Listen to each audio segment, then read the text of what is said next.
The Ashes, ladies and gentlemen, the Ashes.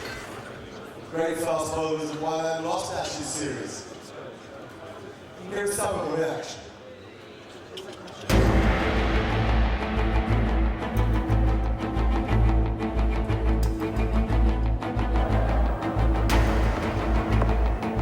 Yeah, attempting to hook. Finally, Jeff Thompson gets the wicket that he deserves so much. Thompson to Fowler. Good delivery there from Thompson, and Jeff Thompson has picked up another wicket. Welcome to international cricket. McGrath just letting him know that this is a big game. Straightforward catch. Glenn McGrath has his second wicket, and it's the important one. Great delivery, bowling, just removed the off bail. John Snow at last getting his reward. Bowled him, leg stump. Great temple, bowl Snow, kill two. Yes, he's got a touch and he's gone. Willis has taken his sixth wicket. Bowl him, it's all over, and it is one of the most fantastic victories ever known in Test cricket history. Gough. Got him! He's bowled it! It's 9 for 162. In comes Gough. Hit him on the toe. He's getting him, he's going to won. A great win for England at the MCG.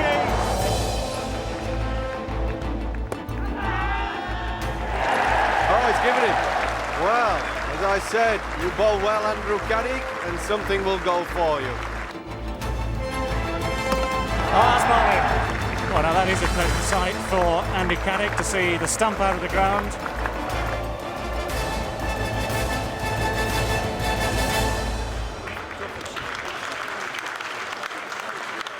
Please welcome to the stage my boyhood fast bowling hero, John Snow.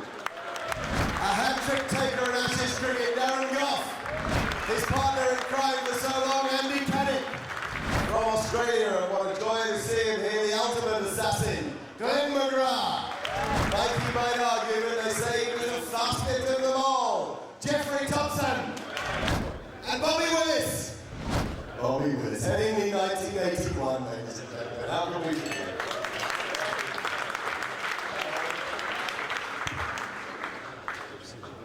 How did you get into that crazed, manic space?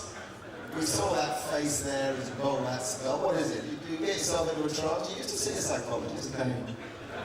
Heroin.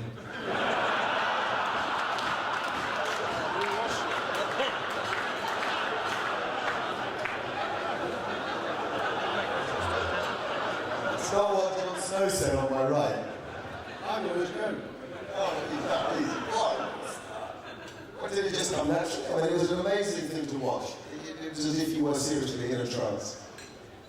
Well, yeah, I mean, Mike really, got all the plaudits. I think Croft said earlier that many captains have been made by fast bowlers. I mean, John Snow made Raymond Illingworth, for instance. But Mike got a few things wrong, like asking me to bowl uphill into the wind headingly.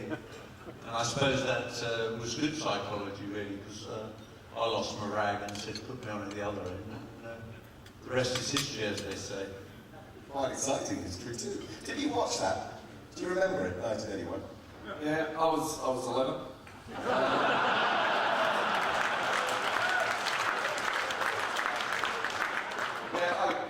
When I grew up, my hero was Dennis Lilly. So I watched quite a few matches growing up in the country, and that was one of them. I've heard a lot of stories about that match from Rod Marsh and Dennis and guys like that. So it was interesting.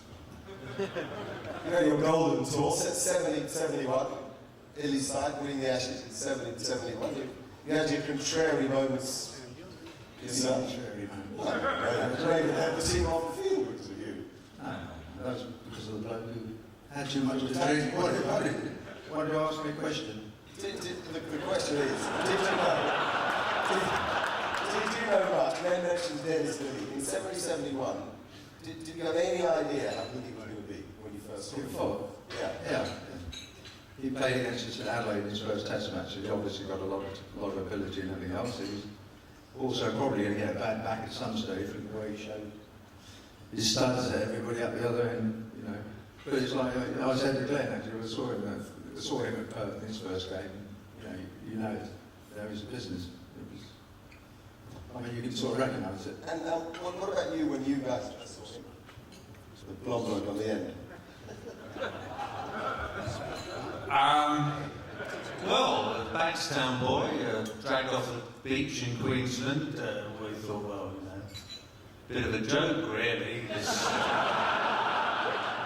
I thought the same about you guys. Beach bum coming to play for Australia against us, and we soon were eating our words. And you were quite right. I mean, we've got some illustrious characters in the room tonight, but the fastest bowler I ever saw was Jeff Thompson. And hang on, you couldn't bat for shit. What do you make of the speed gun, Tom? When you see the speed gun now, and you see some of the guys at 90 mph, what do you think? No, they're kidding themselves. Yeah, I mean, I saw the West Indies guys sitting up there before, and I was scared sitting there. The funniest game ever was, I'll tell you now, we're playing the same West Indian guys who were sitting there before Michael and the boys, and we're playing in Perth, the quickest wicket in the world, and the decade curator had a green wicket. And we lost the toss, and you makes it bowling. And Marshy sat there, because he was batting middle order, you know, Rod Marsh.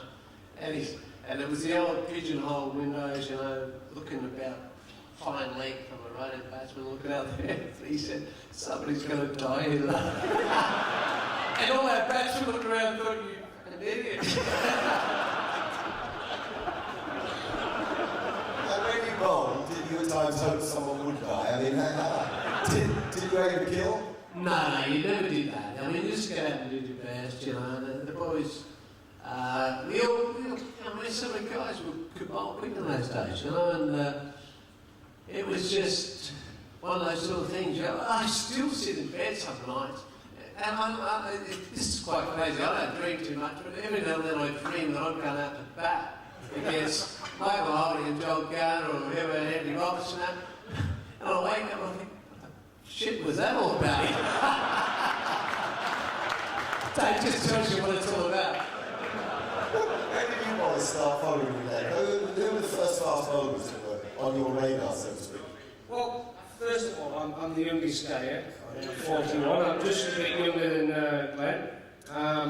And I was always known as the first white West Indian to play for Yorkshire. So most of my heroes tend to be West Indian. Except Ian Botham, that class him as West Indian the way he played. So, but first of all, the thing I want to say here tonight is thanks to Brian Dowling, by the way, because this tonight has been absolutely fantastic. Me, as a 41-year-old, sitting in the crowd here and watching some of the people up on stage here tonight is fucking awesome. And I don't think we'll ever see that again. And for me, as a fast bowler who's been left out of the game now 4 or 5 years, well, I think it's 4.5 years, I sit here and it makes me fall in love with the game again. I honestly mean that from the bottom of my heart. Watching the West Indian guys up here, I mean, that's just pure piss. That's the things I grew up with, and that's what you're asking me. Watching the West Indies guys, these guys who are all here tonight and seriously charging in and killing people, they're the people what I wanted to do when I was growing up, and I'd like to thank the West Indies boys. Where's all? Hey. You actually grew up in New Zealand. Was Richard Hadlee the one that you followed? I mean, I heard stories you modelled yourself on him. Is that fair? No. He modelled himself on me. I'm actually 74. No, to be honest, yeah, it was great to watch Richard and Danny Morris and Ian Chappell, who were legends in New Zealand.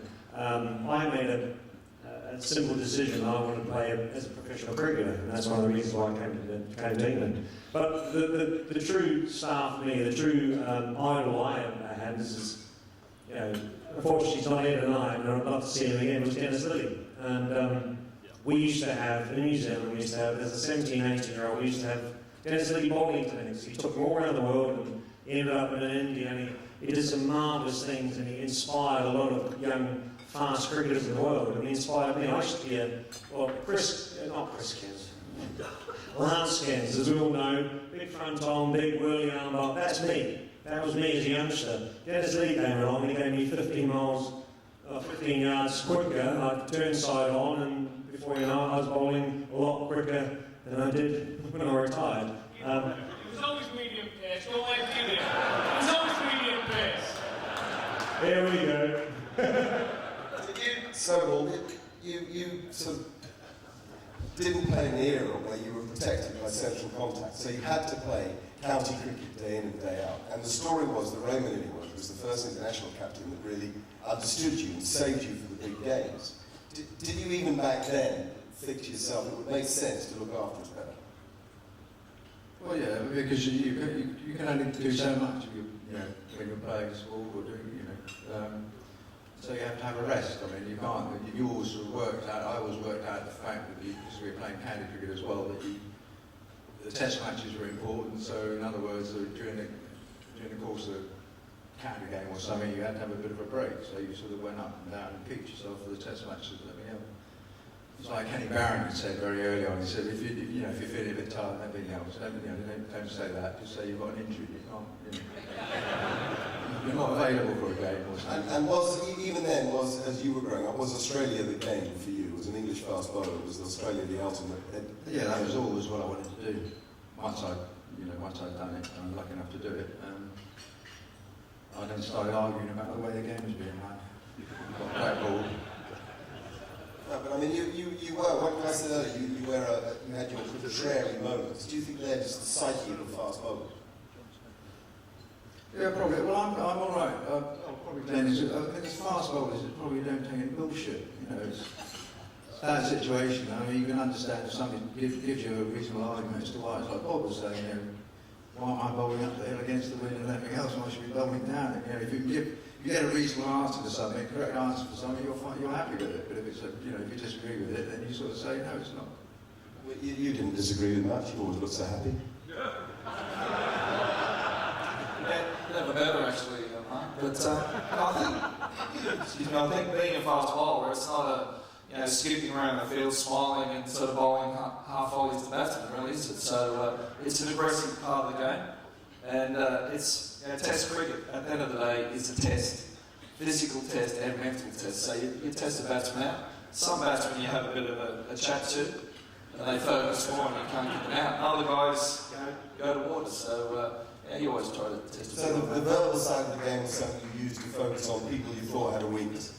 Yes and no.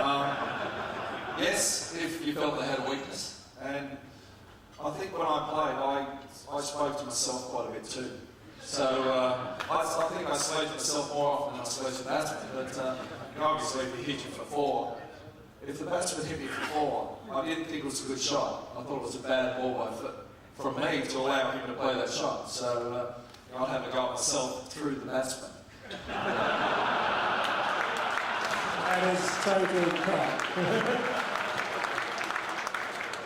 But yeah, I didn't really like batsmen at the best of times. And like it's been said here, it's good to get the intelligent part of cricket here tonight. Batsmen do talk up a bit. They're always trying to say how intelligent they are. But at the end of the day, they stand at the other end and can't do anything until we bowl the ball to them. Did you ever play, Tommy, did you ever play against the batsman you thought could get the better of you if you were at your best? Not in my prime time. That might sound big-headed, but in my younger days, I just thought I would dish it up to anybody. When you bowl really quick, I think nobody likes it. And I think that's a fair assessment. And the West Indies guys that were here would add up to that too. If you bowl quick, nobody realises. If you think you're going to go out to, full bowlers that bowl under a mile an hour, you're an absolute dickhead if you think you like. No way in the world. And when Big Richard, you play with the West Indies and Big Richard come on bowl these little shit off spinners and Marsh in the middle of you'd think, what's fucking going on here? Why don't I ever get that? And you go to the end as a tail and you get Andy Roberts, Margaret Holly, the next picture to win the game from, you know. That's what a dick is, I'll tell you.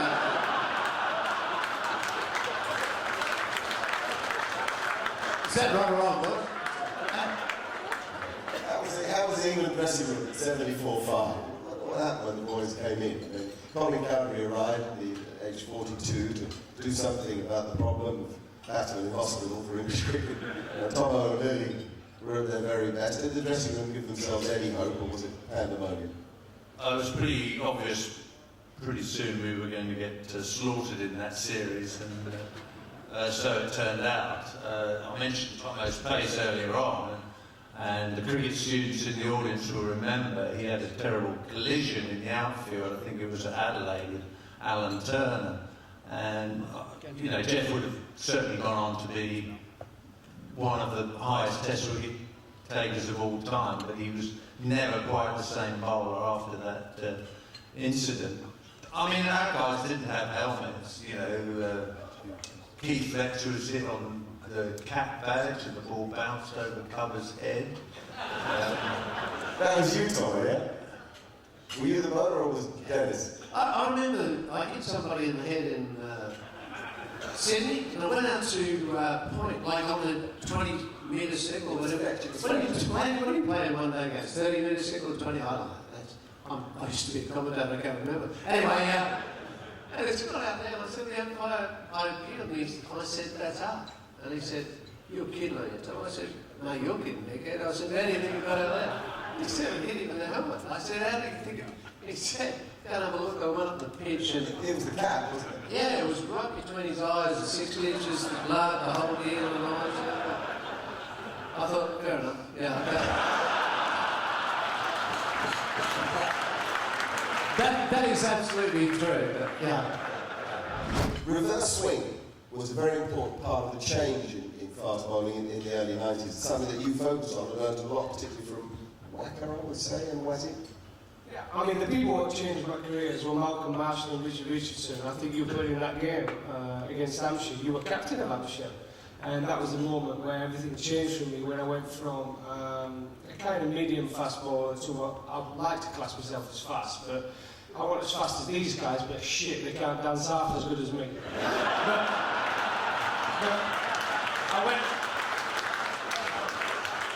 I went from about 82 miles an hour to an average of around 86, 87. Not like Stuart Broad and all these guys now will bowl at 92 miles an hour. Fuck. But yeah, watching Wazzy Macram and Makhaya in 91, that series against England, where Alex Stewart, the most sensible batsman I've ever known, realised the only way he was going to get runs against that line was to open the batting. And I think he got some big hundreds opening the batting, and we were like 160 for 1, 2, and we ended up being 210 all out. I think Lammy, where's Lammy? Did Lammy play in that series in 91? Did you get any Lammy batting at 4? Was that the end of you? But Wazzy Makhaya units, that was a different thing for me, watching them bowling reverse swing. Awesome, Wazzy Makhaya and Wacker. They went from the guys, the West Indies guys, to the Australian guys, the ball who used to just run in and bowl, boom, quick, hit people on the head, to people who wanted to break toes, and that was a turning point for me. And people always often said that I was the first Englishman to do it. That's just luck, really. I was just at that age where I was 21 and influenced by the Pakistani opening bowlers. Did you work in pairs, or did you find out it's a bowl out against each other to get more wickets? Would you bowl for each other? No. There's a lot written about myself and Darren. The fact that we had a great relationship off the field. We used to go to the pitches every Thursday night, Wednesday night. So yeah, we had a great off the field sort of relationship. When we got on the field, it was a totally ball game. He'd always come to me and say, look, Dad, you're the best bowler in the team. You can bowl into the bloody wind. Let the shit run me, bowl down the wind. And I sat there and thought, you cheeky bastard. He got the choice every bloody time. And that's what really pissed me off. But at the end of the day, it just became a rivalry. It was a great rivalry. Can I just say, though, we've heard it here tonight, I'm a jockey. Malcolm Marshall, the best bowler that's ever lived. Our top was 5'9". God bless him, he's not here tonight, but he was the best bowler that's ever lived. He was 5'9". I'm taller than Matt Gough. I'm 5'11" in my dancing shoes. But I always say to Caddy, when I play cricket and play with Caddy, I always used to say that. Listen, you're better than me. You're 6'7", you swing the ball out, you get bounced to the keeper. I have to run in and actually try, because I'm small. So I'm bowling with the wind, you can bowl against the wind. Job done. See ya. If you want to mess, you know where I am. And you never mess. Never mess. Mind you, he's a Kiwi. Where are the Aussies? What's happening with the Aussies? Some young fast bowlers about? Yeah, it's an interesting time, I guess, for the Australians. So you always used to predict you'd win the series 5-0. I was always confident that we could win the series 5-0, 3-0, whatever. I believed with the team we had that if we played as well as we could, then no team could beat us. I'll reserve my prediction for the next National Series before that. I won't come out and say that. But there is some young talent around. Well, yeah, at the moment the interesting thing is there's a lot of injuries going through I think the fast bowling ranks in Australia. Even the young guys, I think there's probably 80-85% injured. So we need to work out what that is. And there are some young guys coming through. We'll wait and see how they go. Obviously, Trent Copeland started just recently. He's done okay. He's not what you call express, but he gets the ball in the right areas. You look at the Australian team, it's to lose 7 senior players over a 2-year period sort of did knock us around a bit, and now it's a rebuilding phase. The fact that the guys have played well over in Sri Lanka, had a win there, it's started that process again. So, and then you look at the other side of things, England. Now, as much as it, I guess, pains me or kills me to say, England deserve to be number 1 at the moment. And the reason for that is, to me, is their bowling attack. You know, they've got 4 fast bowlers that are doing the job day in, day out. Graham Swan's doing a great job as well. And when you have a bowling attack like that, the rest of the team can work around it really well. And that's why England are number 1. And I think as long as they stay uninjured, stay in the field, stay playing well, I can't see too many teams getting close to them in the near future. And being an Aussie, that bloody kills me to say.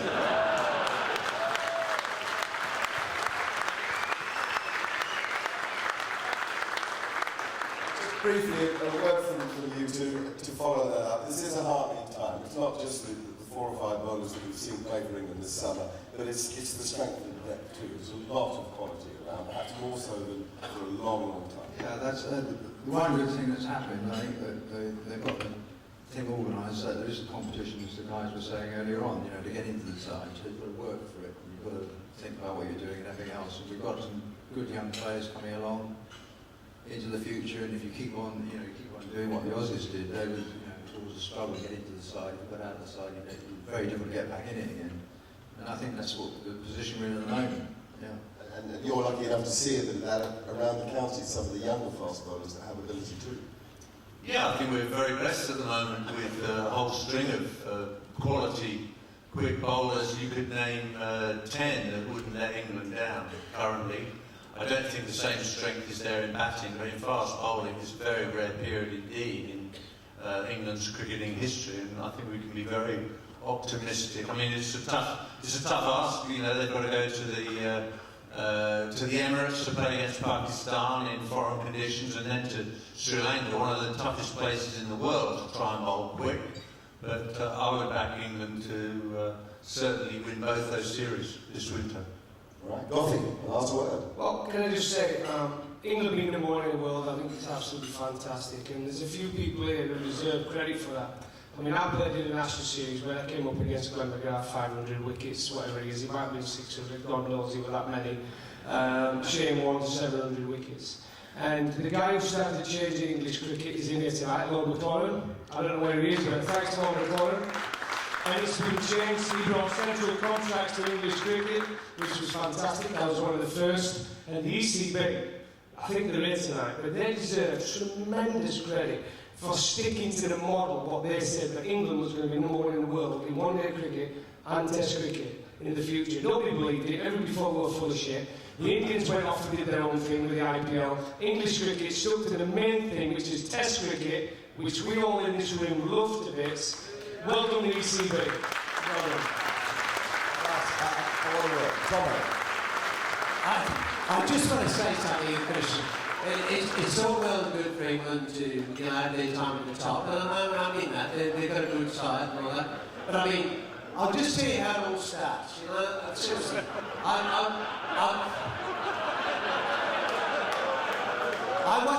watched Freddie Truman as a kid, and I thought, I want to fucking be like this bloke. I saw Freddie Truman, and I thought he was a great bloke.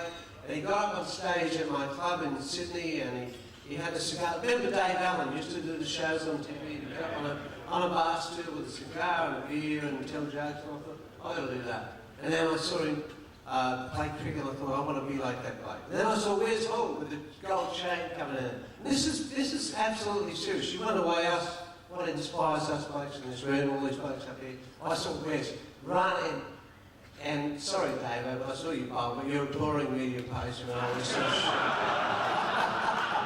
I saw Wes, I thought, I've got to do this shit. I play cricket, and I know what these guys turn on, and I played against the West Indies, the greats and all this sort of thing, and you do all your stuff, and you get out and you say to us, and you people might think to us, what turns you on every year to you and year to year? And this is serious. I don't know about the rest of the blokes, but I played a game against New South Wales in Sydney. We never won a Shield competition. You wouldn't know what that is, but it's like a county competition.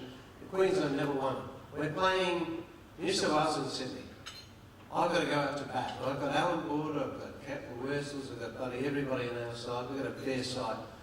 And there's these underprivileged kids down the gate. And the kid's yelling out to me as I'm walking out. There's a whole heap of them in wheelchairs. He wanted me, so I gave him my bat. So my bat as I got at the bat. I went back in the room and I said, what the fuck are you doing here, dickhead? I said, I need your bat. I just came to that bloke out of the front fence. He's a bottom line. This is serious, and these blokes, you've got to remember what we're here for tonight. It's not about all that bullshit. We were all healthy. We could all do what we're doing, and it's all about the Lord Taverners, unprivileged kids.